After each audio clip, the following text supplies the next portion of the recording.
Bonsoir, chers téléspectateurs. Bonsoir. Bonsoir, frères et sœurs.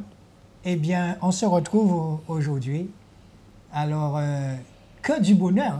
Oui, que du bonheur. Une nouvelle émission avec vous, avec votre participation. Et j'arrange ma chemise. Amen. Amen. Oh, vous allez comprendre pourquoi on rit, hein, bon. Dieu, parce que quand le travail commence à devenir trop abondant, on n'a pas le temps d'aller chez soi. Amen. Prendre une chemise, on met la chemise du frère. Mais comme la chemise du frère, on nous a donné la... Vous allez voir des crocodiles. Voilà. Mais nous, on a déjà dépassé les crocodiles. Voilà. Ah, bon, ouais. Alors c'est vrai que le plus important, c'est de garder les yeux fixés à Jésus. Oui, mais c'est quand on a mis la chemise, on voit deux crocodiles du Nil. Et là, mon frère et sœurs, ce qu'on veut vous dire, c'est encore une fois pour vous montrer, la Bible ne fait pas le moine. Amen. On met ce qu'on nous donne avec amour. Amen. Alléluia. Amen. Et après, c'est tout, parce que je n'ai pas de temps de regarder s'il y a crocodile.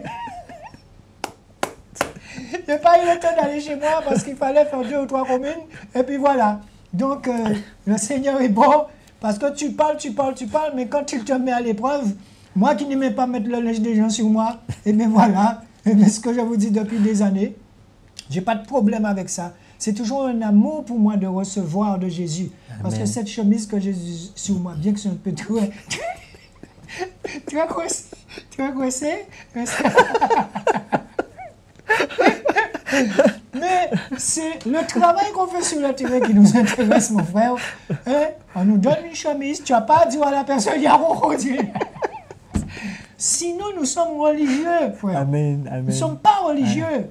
Alléluia. Amen. Et je trouve que cette chemise me va bien. Elle te va bien, mon frère, Oui. je te rassure. Ouais. Pourquoi? Parce Je vais que faire un peu au-delà de musculature et c'est bon.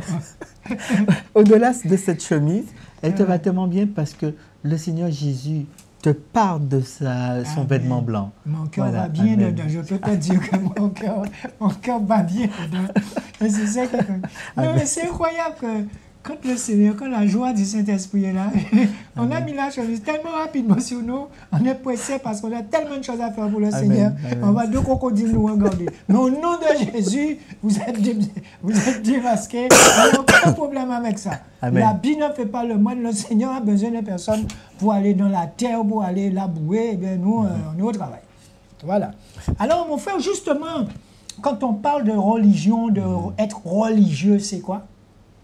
C'est que souvent, eh bien, on a oublié quelque chose. Oh, le Seigneur vient de me dire qu'on va mettre ces instants entre ses mains.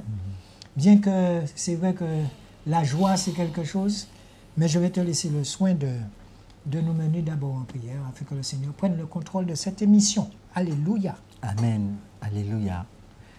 Ô Seigneur, notre Dieu, notre roi, Seigneur Jésus, nous te remettons cet instant, mon Dieu, mon roi. Nous te remettons afin que tu prennes le contrôle, mon Dieu, mon roi, de cette émission.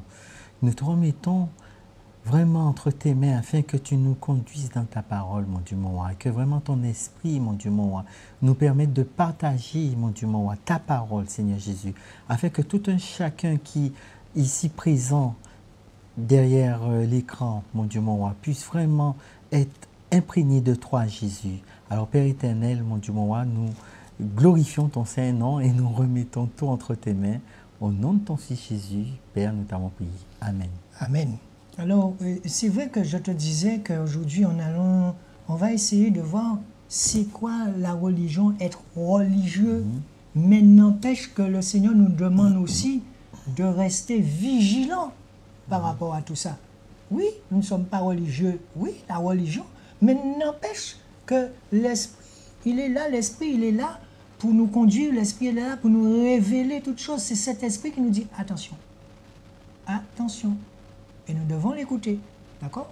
Donc, ce qui veut dire que pour ceux qui nous regardent pour la première fois, lorsque, par exemple, on va dans Matthieu 23, encore Matthieu 23, où Jésus, il s'en prend aux pharisiens, et il nous montre à quel point les pharisiens étaient religieux, et surtout dans ce passage, quand il dit que vous autres, les pharisiens, vous êtes assis dans la chair de Moïse. Tu vois, ça veut dire ce que ça veut dire. Parce que les gens, ils idolâtraient Moïse. Et lui, Jésus, il dit aux pharisiens, oui, vous êtes là, vous parlez, vous faites plein de choses, mais derrière ça, il y a une hypocrisie, il y a, tu vois, c'est ça être religieux, faire croire aux gens qu'on est tellement plus saints que les autres, et puis la loi, et justement quand Jésus vient avec sa réforme, on peut dire ça comme ça, Amen. il vient avec sa réforme, il balaie tout ça avec tellement d'amour que les pharisiens, eh bien, comme ils ne comprenaient pas ou ne voulaient pas comprendre, eh bien, ils ont préféré l'emmener à la mort. Et tout ça, c'était aussi dans son accomplissement. Il leur a dit, eh bien, je reviens, tuez-moi, je reviens. Tu vois? Donc, je ne sais pas si j'ai pu un peu faire comprendre ce que c'est qu'être religieux, c'est être dans le paraître, faire croire aux gens qu'on est plus que, tu vois. Alors que le Seigneur nous demande d'être simple comme un bouquet, on va dire ça comme ça. Et puis, n'empêche que le Seigneur peut nous mettre devant des situations. Tu te souviens la dernière fois, je te disais, personne ne m'aurait fait mettre le linge de personne sur eux. Mais aujourd'hui, je suis un crocodile. Dieu est Dieu. Alléluia. J'ai rien acheté. Alléluia. Amen. Amen. Parce que c'est quand on démontre que le Seigneur, il donne gratuitement, eh bien, entre frères et sœurs, vous-même qui êtes chez vous, si vous voulez nous joindre à nous, eh bien, nous partageons tout, parce que la parole le dit, la parole de Dieu dit que le bien de l'Église doit être mis en commun. Voilà, on parle bien de bien, de choses. Alors, aujourd'hui, nous allons voir quelques grands hommes de Dieu. Amen. D'accord? Et des hommes de Dieu dont on parle souvent, on parle de tout ce qu'ils ont fait, tu vois. Mais aujourd'hui, nous allons voir que quelque part, ces hommes, ils étaient un peu comme nous aussi. Ils étaient comme nous. Et tous les jours, il y a des hommes et des femmes qui font des choses pour la gloire de Dieu. Alléluia. Amen. Nous allons essayer de voir la vie de David depuis sa naissance et peut-être aller jusqu'à la mort, parce que je voudrais bien qu'on aille sur Élie, voir qui il était vraiment, pourquoi le Seigneur se servait de lui, et expliquer, parce que si nous ne sommes pas religieux, pourquoi le Seigneur s'est servi d'eux et que le Seigneur ne va pas se servir de toi. Amen. Ou de toi, Amen. mon frère, ma soeur, Alléluia. chers téléspectateurs. Regardez ce Malien il a grimpé plusieurs étages pour aller sauver un enfant. Dieu se sert de qui il veut quand il veut. Aujourd'hui, c'est un héros en France, à Paris. Hein? Donc, Dieu connaît le cœur de chacun d'entre nous. Et c'est à nous de garder ce cœur toujours dans un bon fonctionnement. Et c'est ça que le Seigneur nous demande. Amen. Donc, mon frère, ce que je te propose, je vais lire et on va commenter suivant l'Esprit. Ce que Amen. l'Esprit va nous dire.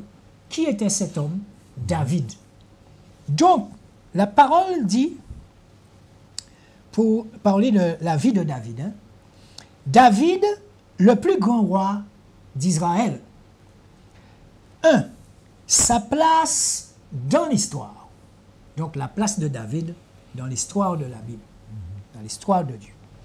Il est l'une des plus grandes figures de l'histoire du monde et certainement un grand personnage biblique. Il est le plus célèbre ancêtre de Christ.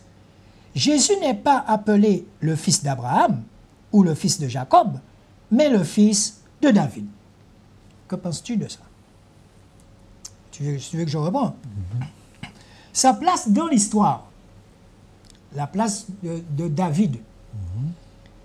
Il est l'une des plus grandes figures de l'histoire du monde. Je suis un peu choqué, hein, mais quand même, quand on dit du monde, il faut dire que ça, c'est Thompson. Hein? D'accord. Du monde, et certainement un grand personnage biblique. Il est le plus célèbre ancêtre de Christ, et ça, il faut bien faire comprendre à ceux qui vont nous écouter, le plus simplement possible. Pourquoi? Jésus n'est pas appelé le fils d'Abraham ou le fils de Jacob, mais le fils de David. Donc, historiquement, mon frère, qu'est-ce qu'on pourrait dire de ça?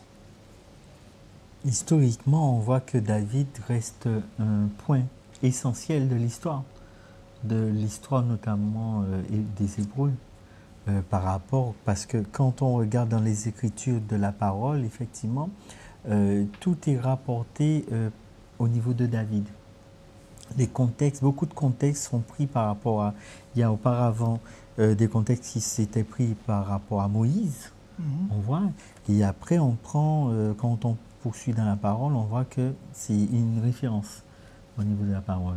Alors, quand il dit il est l'une des plus grandes figures de l'histoire du monde, donc on voit bien que David, il vivait dans le monde, puisqu'on dit de l'histoire du monde. Et certainement un grand personnage biblique. Il est le plus célèbre ancêtre de Christ. Nous savons que Jésus est issu de la tribu de Juda. D'accord? Mais c'est vrai que dans la parole, dans notre Bible, dans ta Bible, dans vos Bibles, chers téléspectateurs, on dit souvent que Jésus est le fils de David. Et pour expliquer cela, c'est tout simplement par rapport au fait que David était brave. Il était brave dès son plus jeune âge. On verra ça tout à l'heure. Maintenant, on verra en deux sa véritable personnalité. Alors, tenez-vous bien, frères et sœurs, écoutez bien, on va parler de la personnalité de David. Qui était David? D'accord? Sa vie a été un mélange de bien et de mal. Waouh! Sa vie a été un mélange de bien et de mal. Et je te disais dimanche dernier, quand Paul disait que je fais le mal que je ne veux pas faire. Pourquoi moi tu veux que je vienne ici et qu'on me dit, ouais, ben, comme j'ai la grâce de Jésus, eh bien, je suis sauvé par la grâce, oui. Mais n'empêche que c'est au fur et à mesure, chaque année, que le Seigneur va nous améliorer, on va s'améliorer, parce qu'on aime Jésus, on a envie de lui plaire. Tout à fait. Il est riche en nobles actions, en belles aspirations et en hauts faits. Elle demeure cependant marquée de quelques terribles péchés. David, mon frère, on parle de David, le célèbre roi David.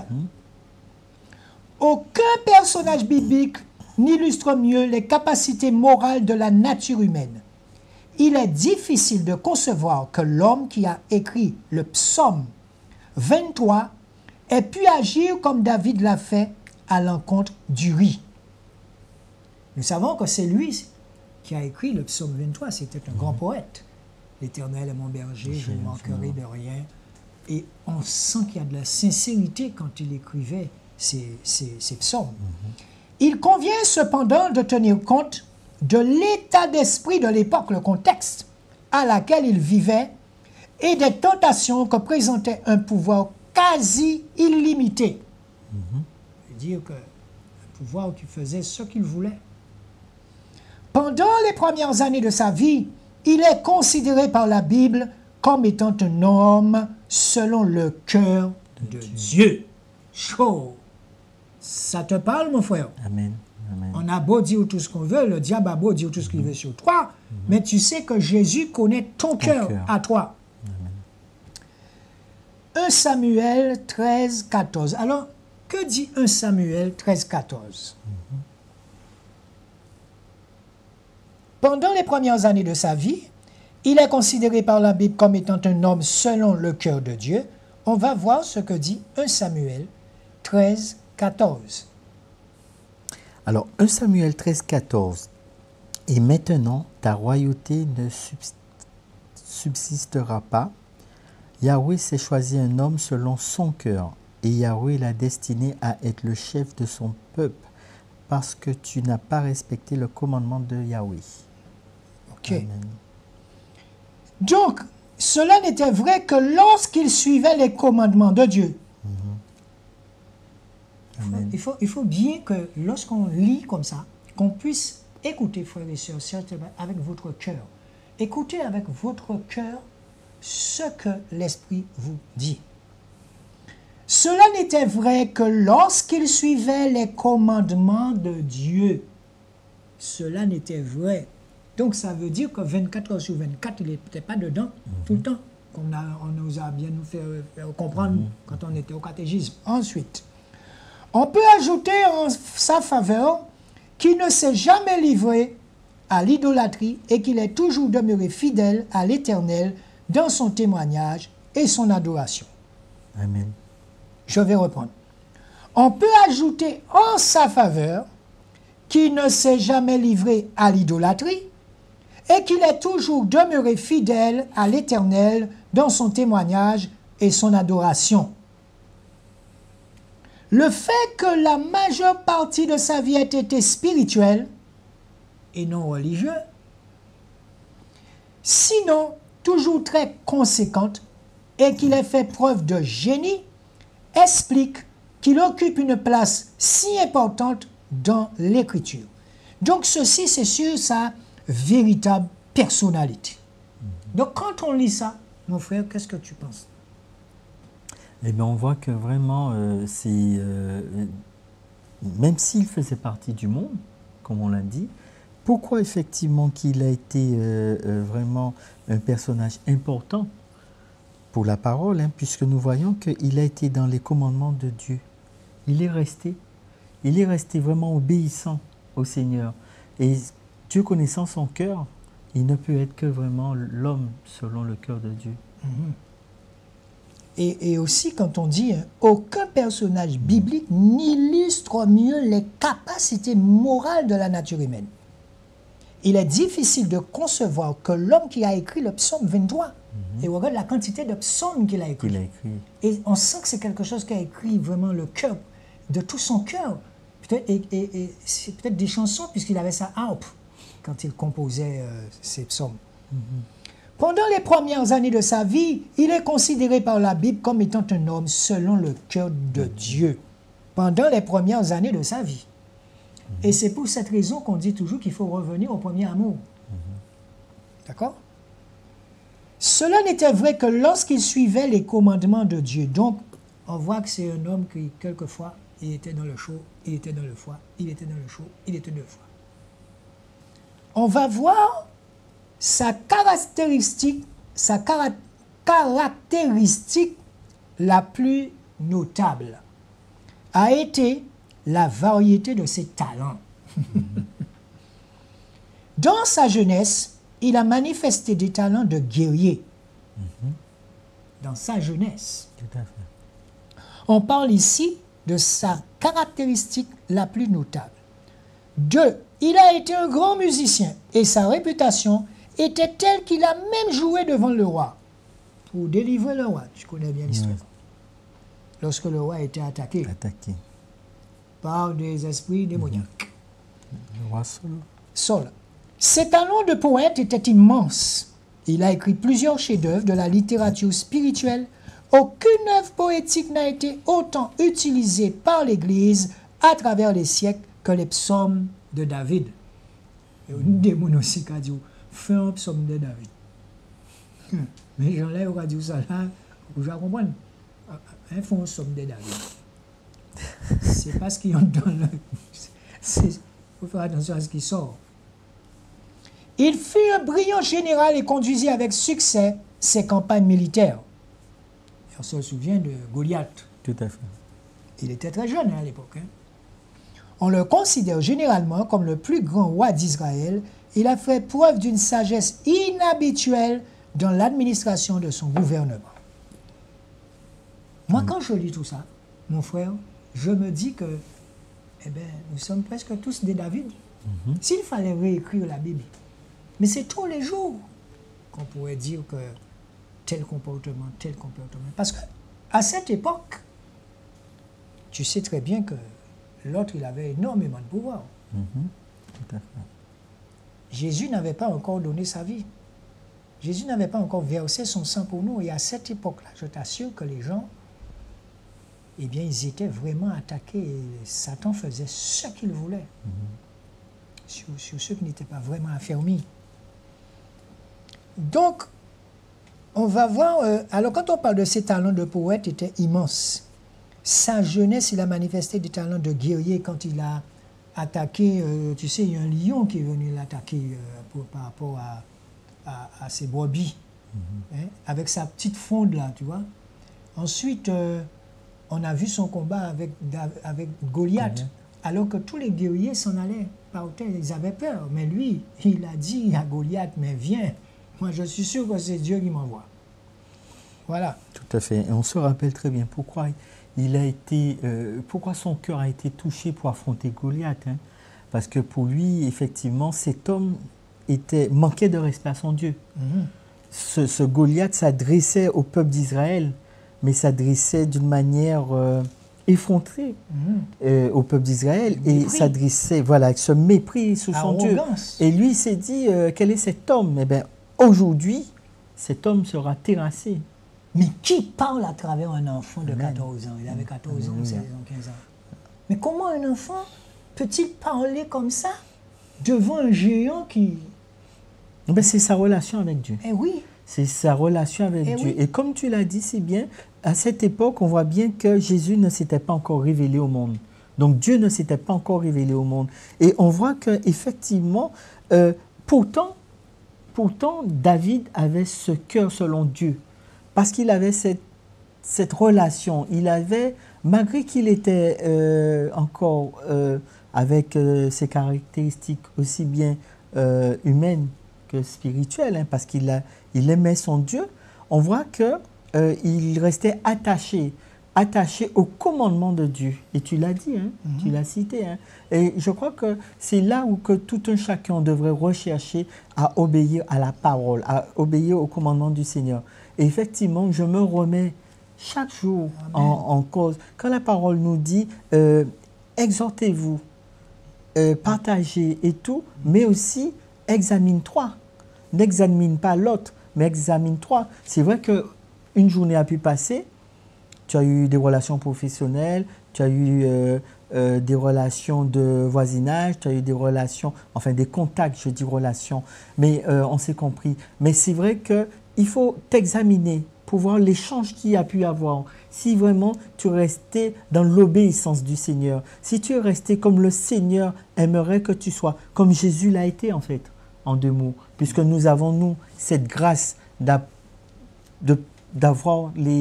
la parole du Seigneur, comment il a agi. Voilà. Mais vraiment là, par exemple, on dit vue d'ensemble de sa carrière. Mais quand tu parles de cœur, c'est souvent, on peut regarder quelqu'un, juger la personne, mais tu ne connais pas la relation de cette personne avec Dieu. Alléluia. Amen. Alléluia. Amen. Amen. Tu ne connais pas. Et je me souviens que le premier pasteur que j'ai eu, Georges Descordes, une fois il m'a dit, Patrick, il faut que tu restes humble comme tu es, car tu ne sais pas qui est assis à côté de toi. Ça m'avait, ébranlé. Parce qu'à n'importe quel moment, dans un car, n'importe où, tu vois venir un homme assis à côté de toi, avec ses chaussures déchirées. Tu sais, c'est Jésus qui est là. Hein? Jésus qui est assis à côté de toi. Il te dit, et il parle que il y a le bien. Hein? Mais Jésus, toi qui viens à la télé, qui parle, qui dit, comprends. Mais l'esprit maintenant va te dire oui ou non, faut-il donner ou pas. Tu vois? Puisque l'esprit, le Saint-Esprit, viendra nous révéler ce qui vient de Dieu ou pas. D'accord? Alors, on parle ici de vue d'ensemble de sa carrière. Les premières années de David. Passé dans la propriété paternelle près de Bethléem, il était le plus jeune de 8 frères. En tant que berger, il a fait preuve de grand courage en protégeant son troupeau. Tout le monde connaît l'histoire.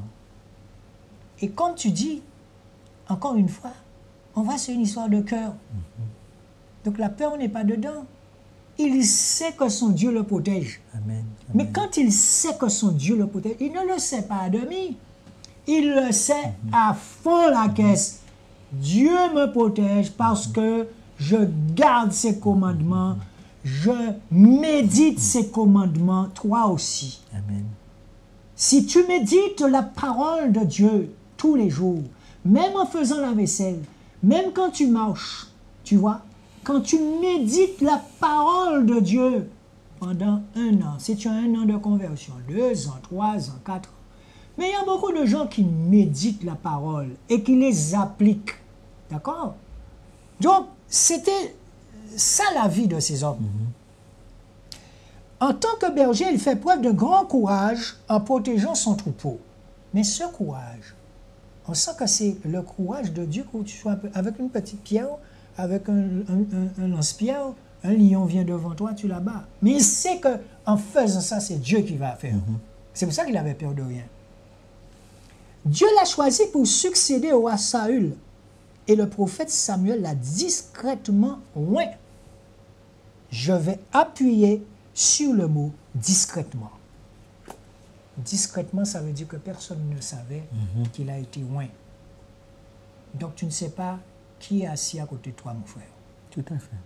Et c'est pour cette raison que je dis toujours que j'ai seulement 13 ans de conversion. On m'entend souvent dire ça, mais je sais très bien pourquoi je le dis. Tu ne sais pas qui est assis à côté de toi. Là, on dit au service de Saül, il devient le musicien du roi. L'ordre chronologique des événements de cette période est quelque peu incertain. Après un séjour à la cour du roi, il retourne auprès de son père. Il devient bientôt le champion d'Israël en tuant le géant Goliath, ce qui offre au peuple de Dieu le moyen de remporter une grande victoire. Amen. Cet acte d'héroïsme lui gagne l'estime de Jonathan, le fils du roi, mais les louanges du peuple provoquent la haine du roi à l'égard de David. Jalousie. Amen. Alléluia. C'est ce qui arrive. Très vite, David se voit obligé de fuir pour sauver sa vie. Alors, si vous me voyez disparaître de la télé, frères et sœurs, ne soyez pas étonnés, mais sachez que j'étais dans un désert et ça se pourrait que le Seigneur peut me retourner et laisser le frère ici. On ne sait pas ce que Dieu fera. D'accord? Mais quand je lis ce passage, je me rends compte qu'on n'est jamais à l'abri. Mais comme c'est l'Esprit qui nous conduit, on reste dans la paix et le travail se fait. Cet acte d'héroïsme lui gagne l'estime de Jonathan, le fils du roi, mais les louanges du peuple provoquent la haine du roi à l'égard de David. Un acte d'héroïsme.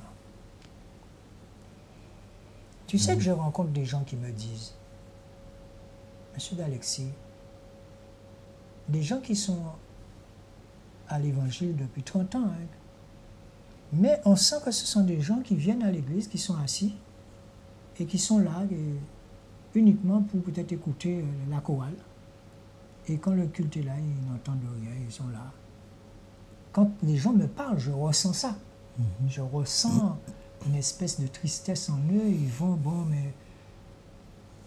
Le plus souvent, ce sont ceux qui sont célibataires. Donc le dimanche ou le mardi, ils vont retrouver les frères et sœurs à l'église, mais il n'y a plus rien. Mais le problème qui se pose, c'est qu'il n'y a plus rien entre le pasteur et toi.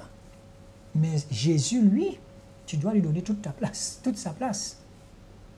Parce qu'il ne faut pas aller à l'église pour idolâtrer un homme. Et ça ne fait pas longtemps que j'entendais un pasteur encore dire ça. Les gens viennent pour l'idolâtrie.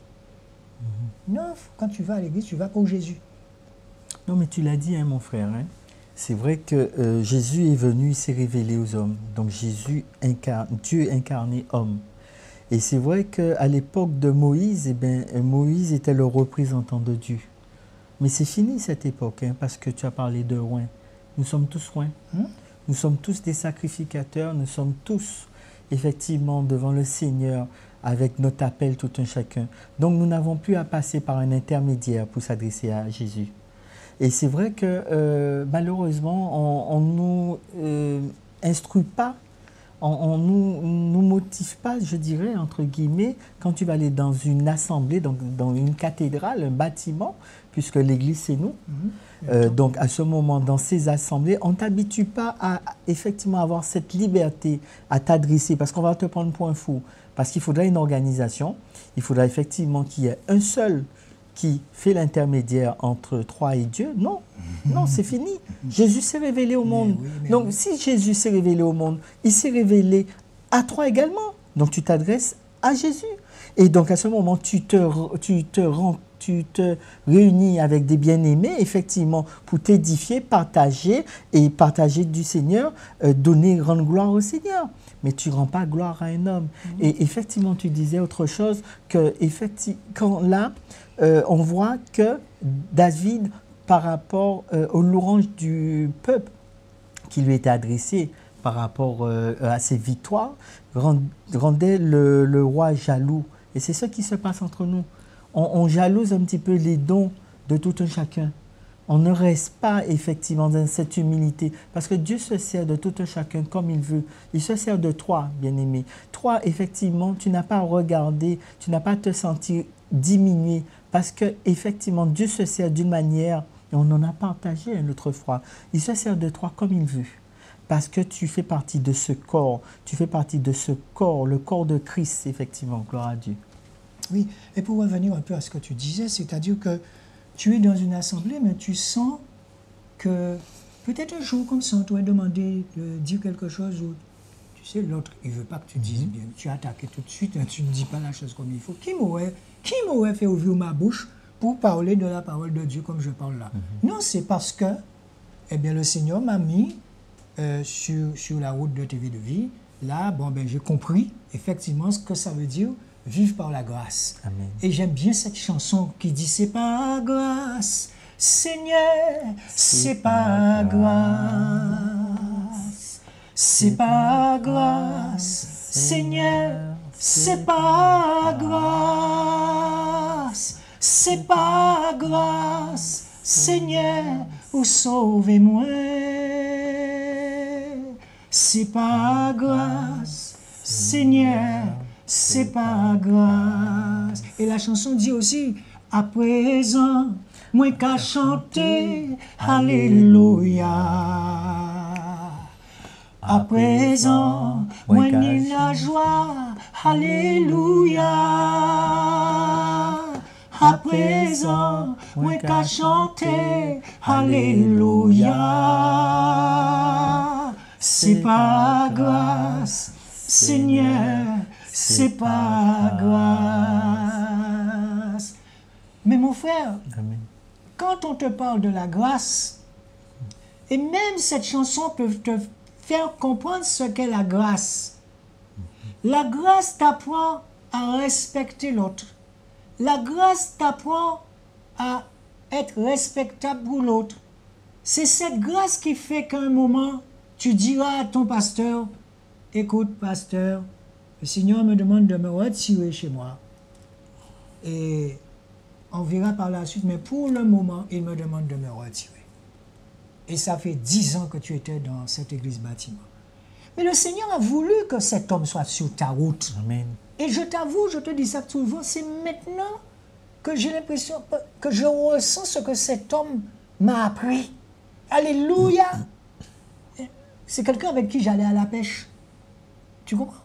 Mais il avait une manière de fonctionner et il te dit que quand il parle, il faut que tu sois attentif. Il te disait ça. Mais il fallait que je passe par là. Ensuite, le Seigneur me met sur la route de TV de vie. Et je ne sais pas pour après. Et là, tu apprends des choses. Tu apprends que, oui, le temple du Saint-Esprit, il est en toi déjà. Le temple de Dieu, tu es l'église. Et c'est souvent que je dis que si un avion tombe dans une forêt, où est ton bâtiment? On ne va pas prier alors. Amen. On va prier, mon frère. Oui. Donc, quand on regarde la vie de David, quand on regarde la vie du frère Damas, quand on regarde votre vie, quand on regarde la vie de toi, mon frère, ma soeur, chez toi, quand on regarde ta vie, Dieu, il vise ton cœur tous les jours. Et si tu as des choses à faire, il va venir te susciter. Il va tellement susciter ce cœur chez toi qu'un moment, tu ne pourras pas rester dans l'église. Tu ne pourras pas. Tu vas chercher où est ce vent de liberté, où est ce vent où tu as des choses à dire. C'est comme un frère qui me dit que le Seigneur lui a mis à cœur dans une église. Il explique que le Seigneur lui avait mis à cœur de monter une grange avec de la nourriture, de la nourriture sec pour donner comme de la morue, des trucs, des denrées non périssables. Eh bien, on lui a dit qu'il devient fou là, c'est quoi? Et tu sais que après le pasteur est venu, il l'a fait. Tu comprends? C'est ça, effectivement. Alléluia. C'est ça, effectivement, la compétition qu'on nous implique. Hein. Un esprit de compétition, mais la compétition n'est pas de Dieu, puisqu'on se complète tout un chacun. Eh bien, si un frère ou une sœur a à cœur, ou même un païen a à cœur de faire quelque chose, mais qui est dans les commandements du Seigneur, pourquoi ne pas l'encourager? Celui qui n'est pas contre nous est pour nous. Amen. Jésus l'a dit. Voilà. Donc, pourquoi ne pas l'encourager? Pourquoi ne pas remettre et prier pour que, effectivement, peut-être que le Seigneur se révèle davantage à cette personne? Mais non, on nous habitue à être dans la compétition, on nous habitue à nous confronter nous-mêmes. On ne sait même pas pourquoi on le fait. Et puis peut-être après, pourquoi pas, cette idée était bonne, et puis on le fait. Mais je pense que ce n'est pas la gloire du Seigneur. Mais nous savons qui peut nous pousser à cette compétition, toi et moi. Vous aussi chez vous. Nous savons. Donc, il ne faut pas donner de l'importance à lui, l'autre là. Tu veux pousser cette compétition. Alors moi, je suis alisé, je vais être en compétition avec qui? Avec toi? Avec Raphaël qui m'a fait entrer ici? Peut-être avec le directeur? Quand on voit des gens, la masse de travail qui nous attend, mais même Raphaël va venir mettre sa main dans ça. Amen. Même tous les gens qui sont ici, là, qui travaillent ici, ils vont venir, même si c'est dans 5 ans, demain peut-être, hein, parce que ma foi, là, je t'assure que j'y vais. Mais même le personnel qui travaille ici, même mes collègues de travail viendront. Tout à fait. Le chant va être vaste, on va voir. Et ça a commencé par une guitare. Et ça commence par des couches. Amen. Alléluia. Amen. Il ne faut pas être pressé, il faut attendre. Puisque l'objectif, c'est de démontrer que sans argent, on peut faire des choses. On peut demander au Seigneur, donne-nous. Tu vois? Alléluia. Mais c'est que du bonheur. Et quand on regarde la vie de David, alors on dit David en fuite. David en fuite parce que cet acte d'héroïsme, lui, gagne l'estime de Jonathan, le fils du roi. Ce qui va rendre le roi jaloux. Et qu'est-ce que le roi? Il va dire, monsieur Bousin prend place en moi, j'avais monsieur Cabine là, j'ai mis en télé, j'avais mettre affiche politique, j'ai tué Lion, j'ai tué Goliath. Et il a tout fait pour chercher à tuer David. Amen. David est obligé de fuir. Ça ne te fait pas penser à quelque chose quand je te parle de fuir? Et Jésus disparaissait du milieu d'eux. Parce que les pharisiens voulaient le tuer. Tout à fait. Et on l'a même emmené auprès d'une falaise. Quand il dit à eux, vous ne voyez pas là. Mais non, mon frère.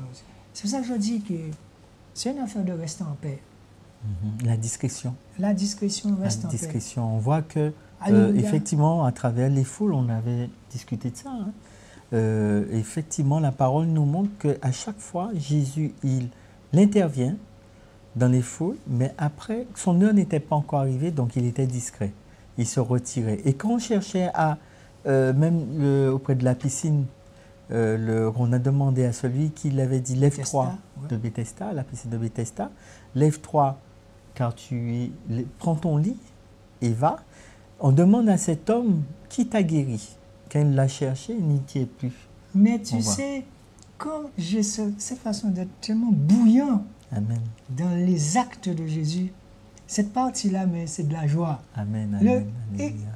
Le gars, c'est une seule chose qu'il sait, c'est que 38 ans, il était couché là, il ne marchait pas, mais il ne connaissait pas Jésus. Il ne connaissait pas. Jésus est venu comme ça, après lui, je lui dis, prends tes affaires là, debout. Oui. Jésus, par sa grâce, s'est présenté à cet homme. Mais oui. On te présente Jésus. Tu vas chercher à comprendre? Jésus est la solution à ton problème. Mais oui. On te présente Jésus aujourd'hui. Tu vas refuser? Si on te présente une solution, bien-aimé, eh bien, nous, on vous présente cette solution qui est Jésus. Eh bien, prends-le dans ta vie, reçois-le dans ta vie et que prends cette victoire au nom de Jésus. Alléluia. Et que, effectivement, lève-toi et pars. Parce que ton problème, il est effacé. La solution, c'est Jésus. Et je vois cet homme plier son matelas, là, tu vois, sauter de joie. Mais je ne connais pas son nom, là. Il m'a dit 38 ans, vous ne connaissez pas ce que c'est que 38 ans? C'est comme la femme de peuple de sang. Oui. 38 ans, ce n'est pas un homme, mon frère. Amen. 38 ans qu'il essaie de descendre dans la piscine parce que lorsque l'eau commençait à avoir des vagues, c'est un ange qui descendait, on dit, et l'eau purifiait toutes les maladies. Mais c'était au premier descendre. C'est celui dont son orteil touchait l'eau avant. Alors peut-être qu'il y avait 15 qui descendaient, qui étaient en haut. C'est le premier orteil qui touchait l'eau qui était guéri. Toujours le problème de regarder aux actions. Ouais. Alors que Jésus est à côté de toi. Amen, amen, tu as la solution. Oui, oui. Ben, gloire à Dieu. Je t'assure que... Et quand je vois comment cet homme a répondu, les pharisiens, et après maintenant, Jésus vient auprès de lui. Amen, amen. Et c'est comme s'il dit à Jésus, c'est où qui Jésus? Oui. C'est où qui guérit moi là? Oui. Ouais, mais tout le monde va parler d'eux. Oui. Mais c'est incroyable, mais ce Jésus, c'est incroyable. Amen. Il vient, le gars ne le connaît pas, il le guérit. C'est tout ce que le gars peut faire. Et dit au gars de ne pas dire ça, mais le gars est tellement content.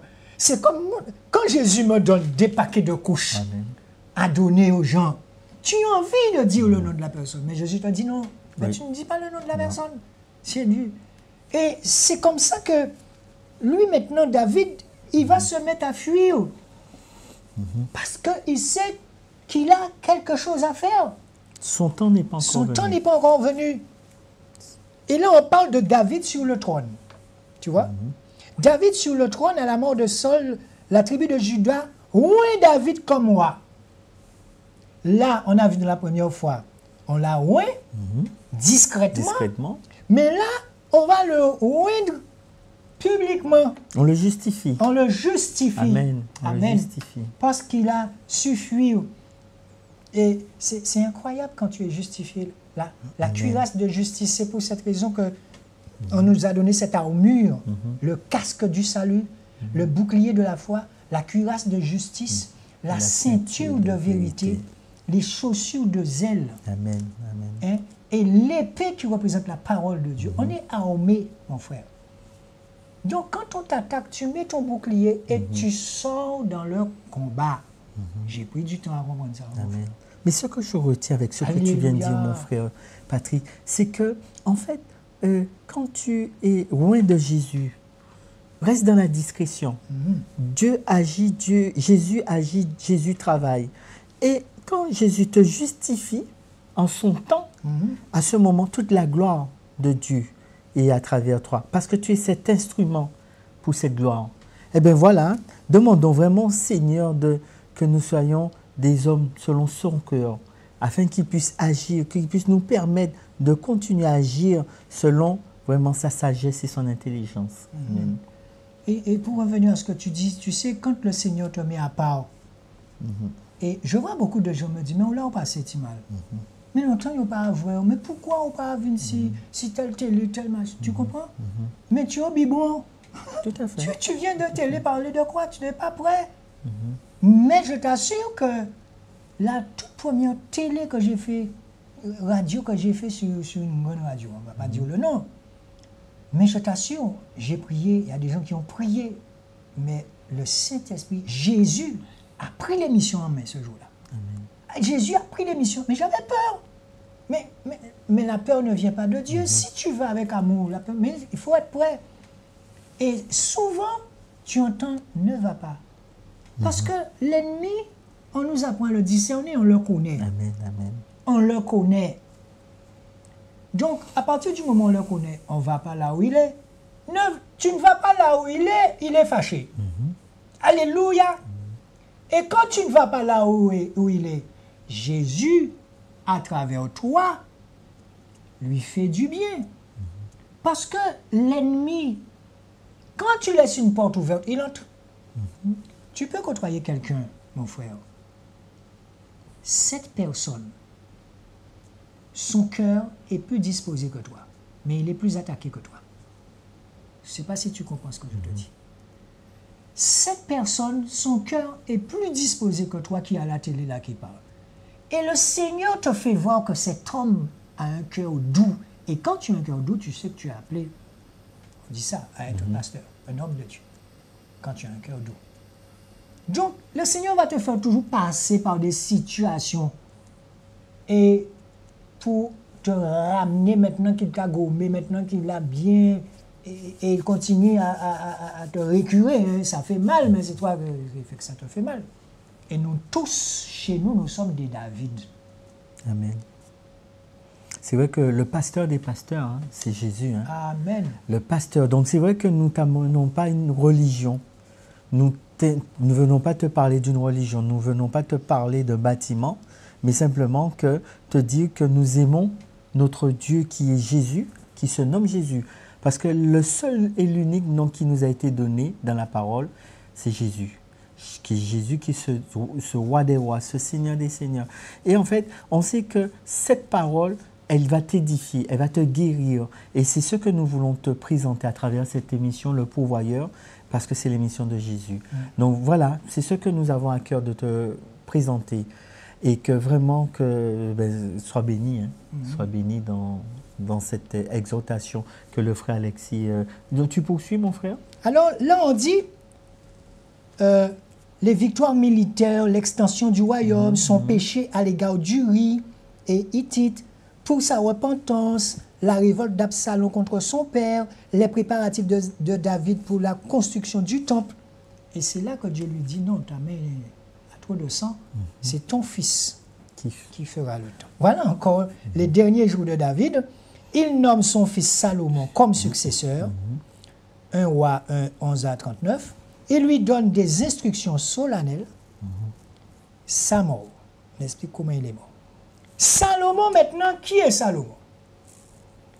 Et Salomon, on connaît très bien son histoire. Quand Dieu lui dit, mais qu'est-ce que tu veux? Amen. Alors, peut-être d'autres auraient dit, donne-moi de la richesse. Il dit, non, donne-moi de la sagesse. C'est fort, ça. Et ton intelligence. Quand il a vu son père faire des bêtises, Amen. Peut-être qu'il s'est dit, comme il était très jeune, donne-moi de la sagesse.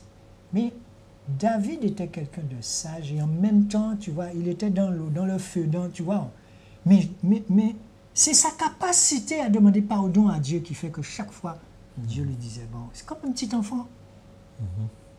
Mais quand il a envoyé le soldat là, en avant dans la guerre là, pour prendre son épouse, là, Dieu a dit, ah ouais, je prendrai ton fils. Amen.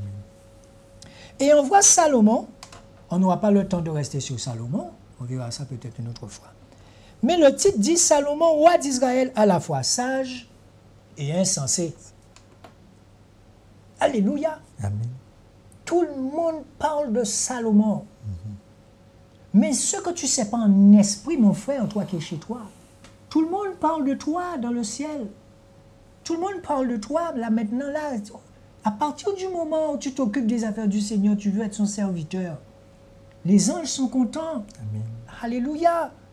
Salomon a été élu roi, mais on dit aussi qu'à sur la fin, il a été un insensé. Allez comprendre l'homme. Allez comprendre l'homme. Si tu ne restes pas sur tes gardes, si tu n'acceptes pas qu'un frère vienne te faire une remontrance, une exhortation, Patrick, fais attention, comme tu me fais souvent.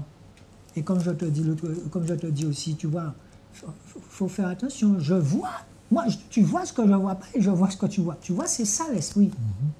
Donc on avance comme ça, l'un se protège. Amen. Tu vois.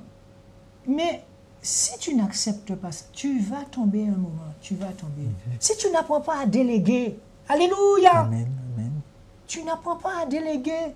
Mais quand tu délègues, tu fais confiance à Jésus.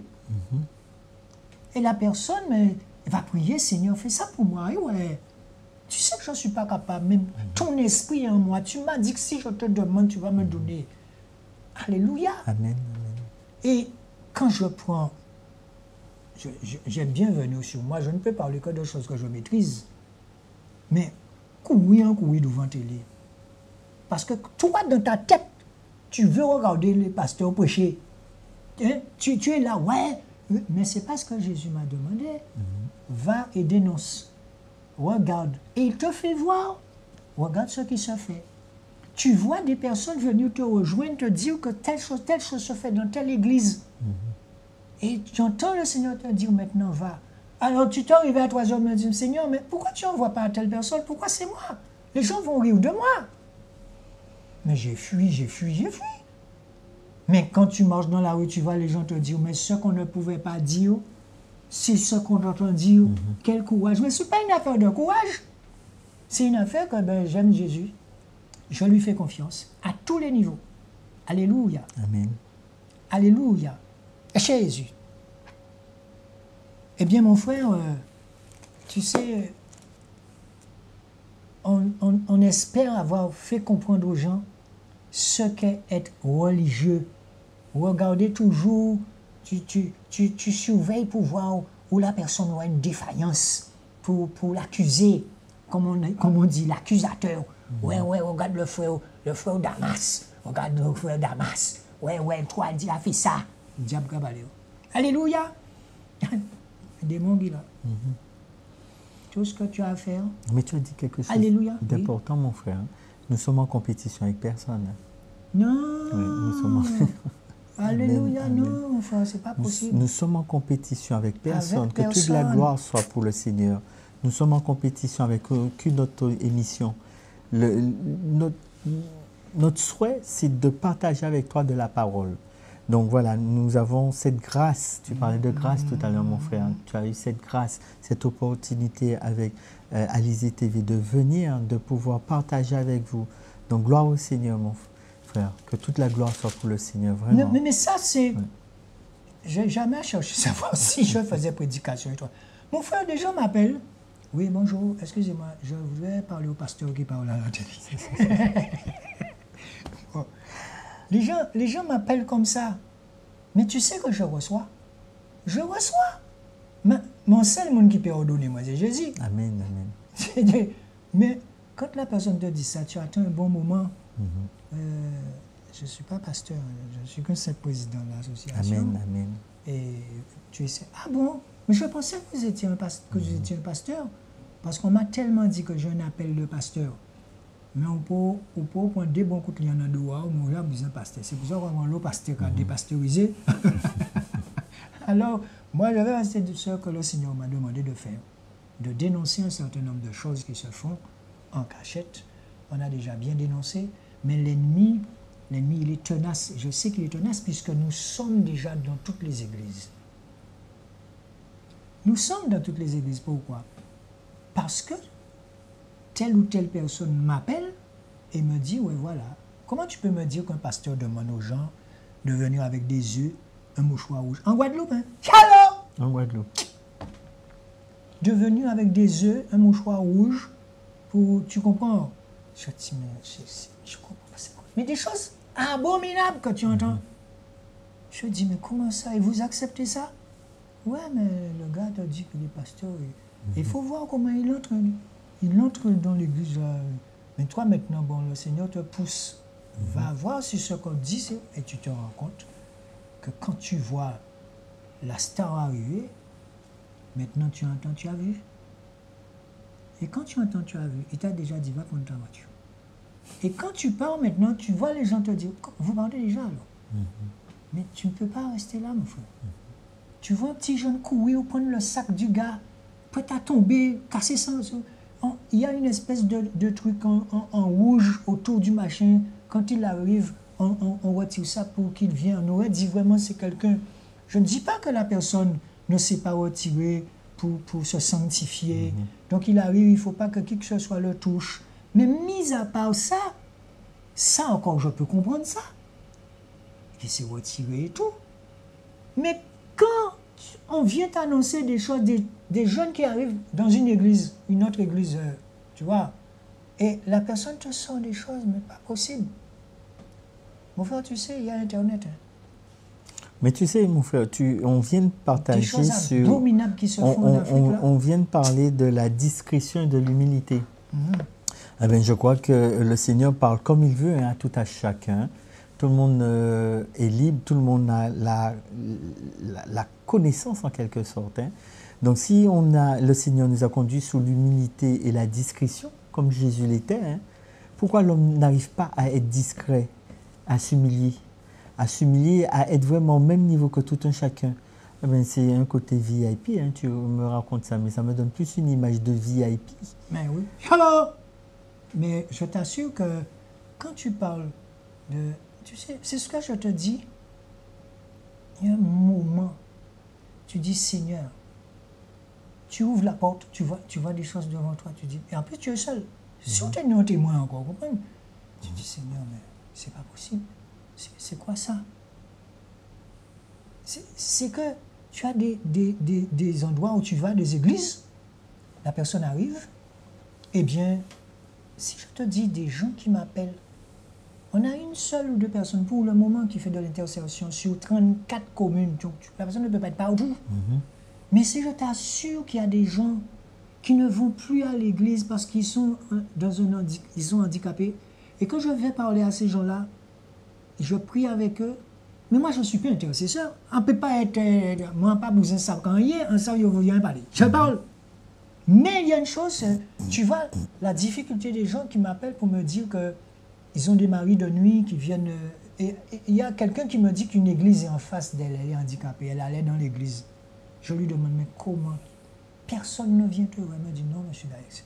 Je dis, mais c'est pas possible. Et cette personne m'écoute aujourd'hui, je fais passer ton message, mon frère.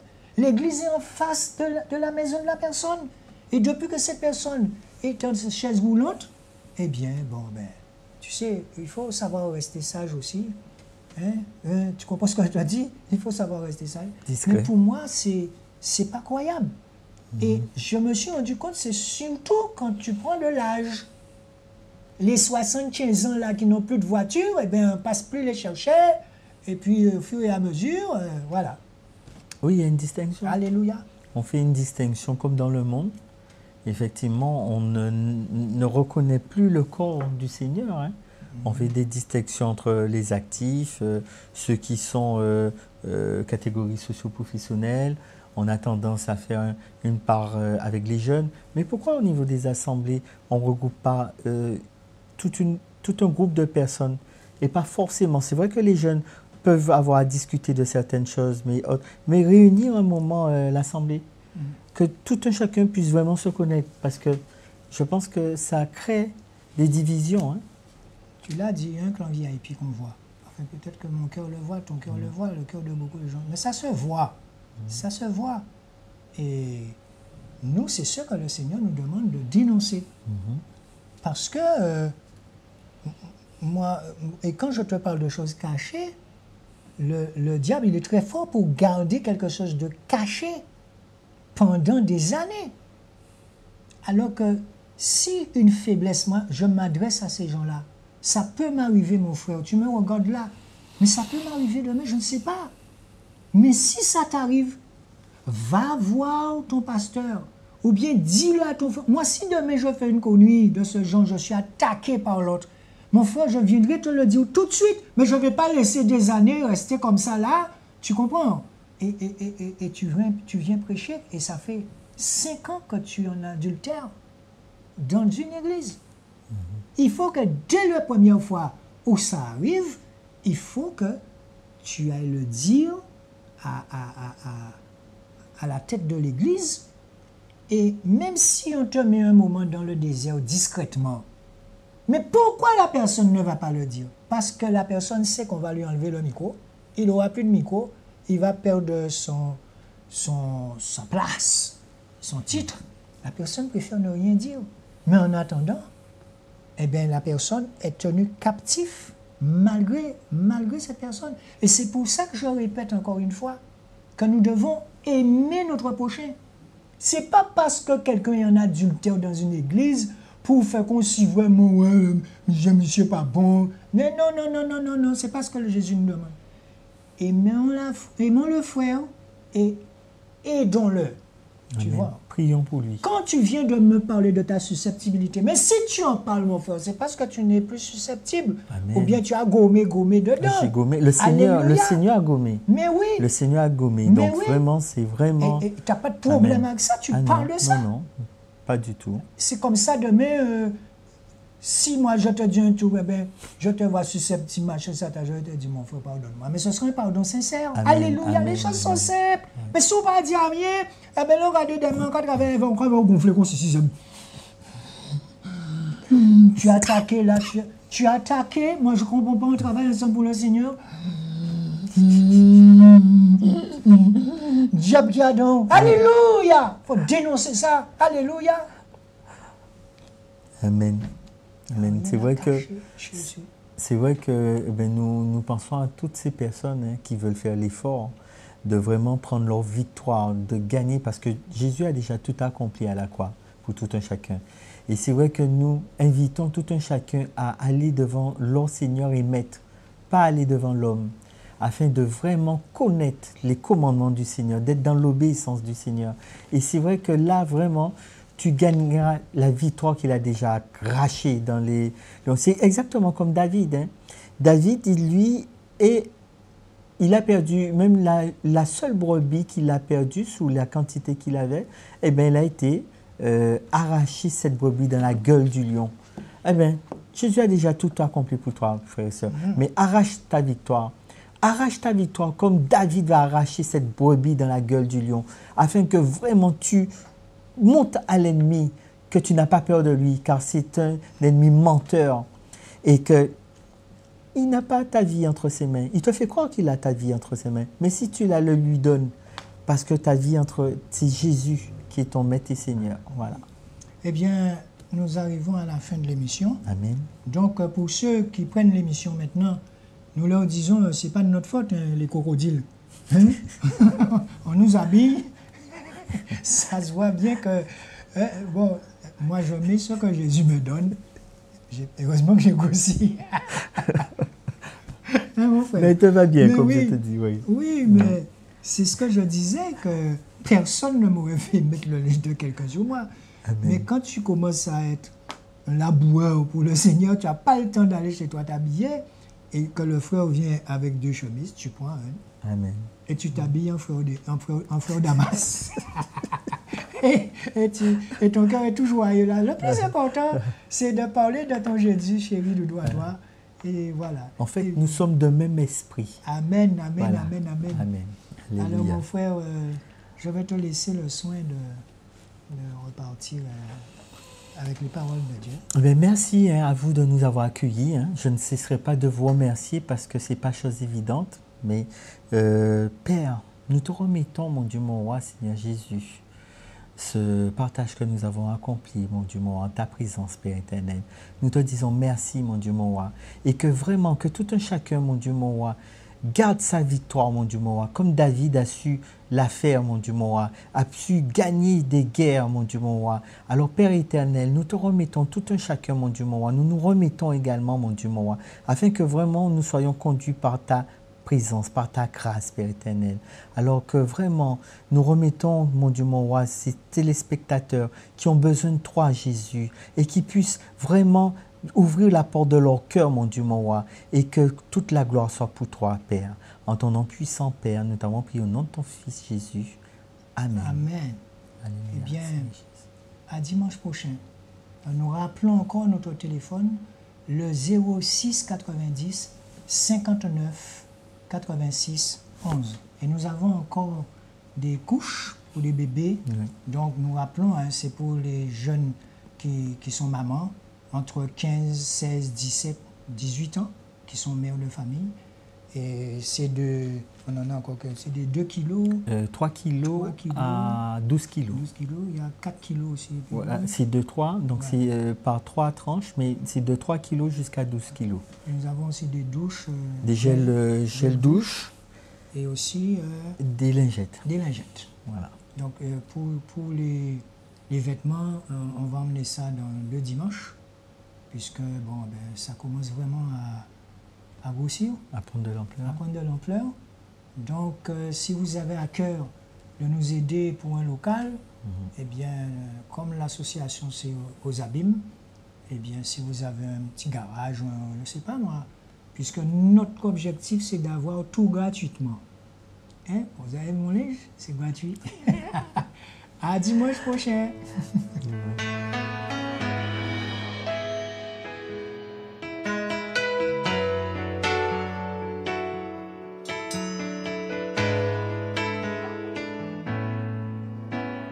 Je veux demeurer dans ta grâce.